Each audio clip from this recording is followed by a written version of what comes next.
श्री कृष्ण भगवान कहते हैं, निर्माण केवल पहले से मौजूद चीजों का प्रक्षेपण है। इसका अर्थ यह होता है कि इस ब्रह्मांड में जीव सृष्टि के लिए सभी जीवन आवश्यक चीजें मौजूद है। हमें सिर्फ उन चीजों को खोजना है। इसलिए विज्ञान और वैज्ञानिक कहते हैं, आप जो चाहे वो बन सकते हैं, पर इसके लिए आपको उस लक्ष्य पर लगातार ध्यान लगाना होगा। यानी कि बाकी सारे ख्याल मन से हटाकर सिर्फ लक्ष्य पर ध्यान केंद्रित करना होगा। भगवान श्री कृष्ण के बताए हुए इसी महान विचार की बदौलत इस दुनिया में सफल हस्तियों की रचना हुई है।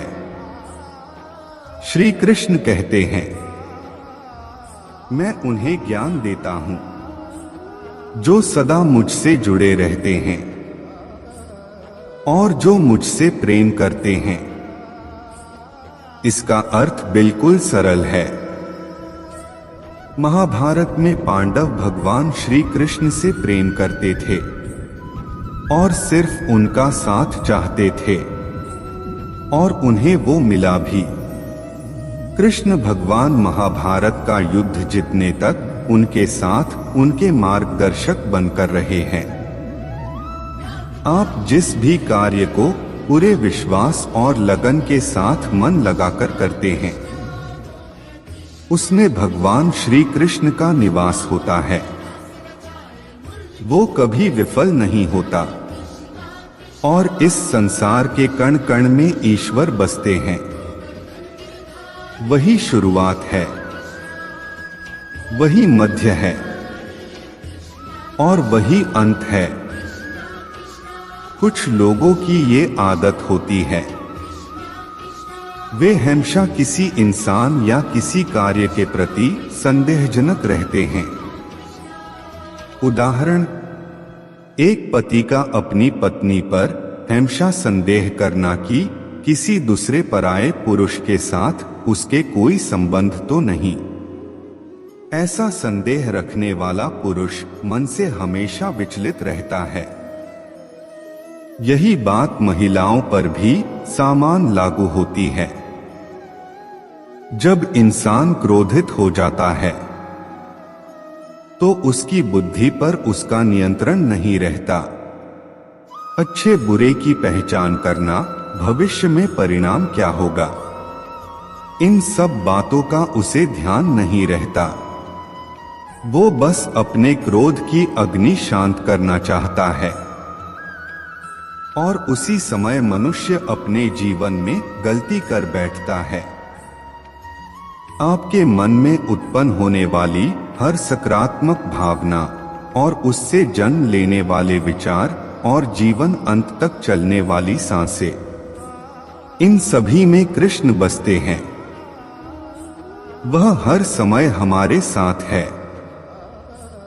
हम खुद उसी ईश्वर का एक अंश है। हाँ, हम सब श्री कृष्ण का अंश है। इंसान ने हमेशा उसके अनिवार्य कार्य को सबसे पहले पूरा करना चाहिए। मतलब हम जिस परिवार का हिस्सा होते हैं, उसके प्रति हमारे कुछ कर्तव्य होते हैं। परिवार की कुछ जरूरतें होती हैं।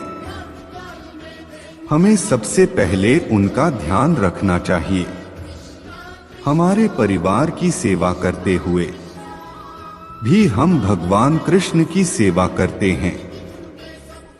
मनुष्य अपने जीवन की खुशी और दुख के लिए खुद जिम्मेदार होता है। वासना, क्रोध और लालच, इन्हीं से इस दुनिया में पाप की निर्मिति होती है। इसलिए अपने मन को सदा नियंत्रण में रखो।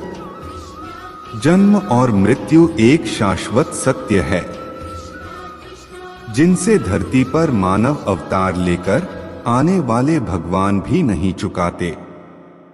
इसलिए किसी भी नश्वर के लिए हद से ज्यादा दुखी मत रहना। मनुष्य ने न तो भविष्य की चिंता करनी चाहिए और न तो अतीत को याद करके खुद को कोसना चाहिए। बस इस पल को जीना और यादगार बनाना चाहिए। यही मनुष्य जीवन है। धन्यवाद। जय श्री राधे कृष्णा।